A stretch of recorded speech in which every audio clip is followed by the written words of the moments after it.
নতুন দৃষ্টি খবর ভিন্ন দৃষ্টিতে।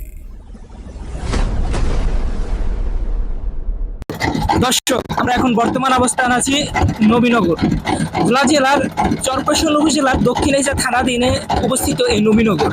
আর এই নবীনগর নিয়ে আছে অনেক কাহিনী, অনেক হিস্টোরি। তা জানবো আজকে আমার পাশে থাকা এই মনির ভাইয়ের থেকে। মনির ভাই আজকে আমাদের তথ্য দিবেন এই নবীনগর নিয়ে। এখানে আসে যাকে যাকে পর্যটক, তাদের নিয়ে হয় অনেক ইতিহাস এবং গল্প তৈরি। সেখান থেকে আমরা জানবো আমাদের এই মনির ভাই থেকে নবীনগর নিয়ে তার কি কোনো উপকৃত আছে কিনা বা কোনো চাওয়া পাওয়া আছে কিনা সরকারের কাছে, এবং তা নিয়ে তার বিস্তারিত আমরা এখন মনির ভাই থেকে জানবো। আসসালামু আলাইকুম। ওয়ালাইকুম সালাম, আসসালামু আলাইকুম। কেমন আছেন আপনি? হ্যাঁ, ভালো। আপনি ভালো আছেন তো? জি আলহামদুলিল্লাহ ভালো। জি, আমি মনির ফরাজি। এই নবীনগর বাজার 2021 সালে জন্ম নিয়েছে। আমি আজকে 5 বছর এই বাজারে ব্যবসা করি। আর এখানে বিভিন্ন সুযোগ সুবিধা আছে। এখানে বিভিন্ন জায়গা থেকে পর্যটক আসে। নারকেল বাগান, পুকুরি, সোনারচর, আন্ডারচর, চর, মনোরা, বিভিন্ন জায়গায় যাওয়া যায়। এখানে ঘোরার জন্য আছে স্টিল বডি, স্ক্রিন বোর্ড, ছোটো ছোটো ইঞ্জিন চালিত নৌকা, পিকনিক করার জন্য, জন্মদিন, কেক কাটার জন্য, অনুষ্ঠান, রাজনৈতিক আলাপ, বিভিন্ন চর্চা এখানে হয়। আর এখানে যখন শীতের মৌসুম আসে, ব্যাপক দর্শকদের একটা জাম থাকে। তখন আপনি এখান থেকে নারকেল বাগান যেতে পারেন। খুব সুন্দর একটা দৃশ্য। সেখানে দেখা গেছে আপনার শরিং আছে, বাদর আছে, লাল ক্যাকড়া আছে, সাদা বকের জায়গা আছে। হ্যাঁ, খুব খোলামেলা, মানুষ আয়া খুব একটা মজা হয়। আপনি ফ্যামিলির সকল পরিবার নিয়ে ঘুরতে পারবেন, কোনো সমস্যা নেই। আর আমরা আইন শৃঙ্খলাভাবে যারা দক্ষিণেশ্বর থানার আওতায় পঁচিশ আছেন, উনি ভালো একটা এখানে সুন্দর আছে। কোনো খ্যাস ফিটিং বাটিং এখানে চলে না। আর আমরা যারা ব্যবসা করি এখানে, আমরা সবাই সচেতন আছি যে কোনো যায় ঝামেলা না হয়, সর্বসময় আমরা নাক কান খোলা রাখি। আপনার কি মনে হয় এই নবীনগর কি আর উন্নতি হওয়া উচিত? এই নবীনগরে এখনো আমরা কারেন্ট পাইনি। আমরা 5 বছর ধরে ব্যবসা করি, কারেন্ট পাইনি। যদি কারেন্ট হয়, আমরা দেখা গেছে ভালো ভালো খানার আইটেম তৈরি করতে পারি, ভালো ভালো মেশিন চালাতে পারি। কিন্তু এই খাবারটা আমরা দিতে পারতেছি না। এখন আমরা আপাতত যে খাবারটা দিতেছি, ইলিশ ভাজা, ক্যাকড়া ভাজা, বৈশাখ দধি, খাসি, এই ঝালমুড়ি, এই বিভিন্ন আইটেম, চটপুরি, হালিম, মোটামুটি এই খাবারটা দিয়ে থাকি। আর যদি কারেন্ট থাকতো তাহলে আমরা এখানে 80% বোর্ডিং করতাম। দূর থেকে গ্যাস আসতো, তারা রাত্রে থাকতো, 10 টাকা ইনকাম হতো। কারেন্টের জন্য আমরা পারতেছি না, ফ্যান চালাতে পারি না, ফোন চার্জ দিতে পারতেছি না, ফ্রিজ থাকতে পারতেছি না, একমাত্র কারেন্টের জন্য। আর যদি বিশেষ করে অতি শিগগির আমাদের এখানে কারেন্টটা সরকার দেয়, তাহলে আমরা ব্যবসায়ীরা যারা আছি অনেক ভালো চলবো, পর্যটক একটা আরামায়াস করতে পারবো, আর উন্নত হবে।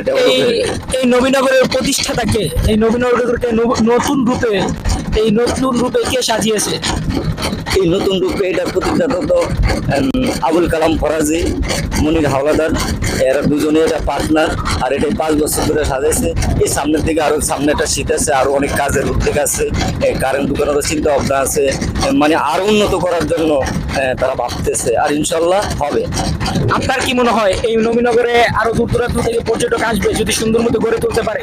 অবশ্যই, যদি নবীনগর কারেন্টের ব্যবস্থা হয়ে থাকে, আরো সুন্দর কাজ হয়, তাহলে অনেক পর্যটক আসবে। এবার ঈদে আমরা দেখতে পাচ্ছি একটা দোকানে 1 থেকে 2.5 লক্ষ টাকা বেচা কিনা করছি। ব্যাপক একটা যাত্রীর জাম ছিল। হোন্ডা, মাইক্রো, অটো আমরা সামলাতে পারি না। আমরা 500 গজের ভিতরে কোনো বাইক প্রতিদিনে আমাদের ভলান্টিয়ার 4 জন ছিল, একটু একটা জাম ছিল। তাহলে যদি এখানে কারেন্ট থাকে, আরো ভালো খাওয়ার আইটেম থাকে, মানে সমতুল্য, তারপর আরো যদি বসার প্লেস ভালো থাকে, এখানে একটা ব্যবসা করার ইনভেস্ট, পর্যটকও খুব ভালো জিনিস দেখতে পারলো, আর আমরাও ব্যবসা করে অনেক আরামায়াসে থাকতে পারবো। আপনার কি সরকারের কাছে কোনো দাবি আছে কি? আমার সরকারের কাছে বিনোদন দাবি যে অতি শিগগিরই নবীনগর বাজার কারেন্টের ব্যবস্থা করে দেওয়া হোক। আর আমাদের রাস্তাটা একটু হালকা কিছু আছে, যদি মেরামত করে দেয়, তাহলে যে কোনো বড় গাড়ি এখানে ঢুকতে পারে।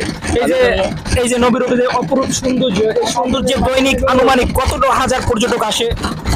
1 থেকে 1.5 পর্যটক সকাল 6টা থেকে রাত 12টা পর্যন্ত এখানে আসে। আর এমন একটা এলাকা, সর্বসময় নবীনগর বাজারে একটা মুক্ত হাওয়া থাকে।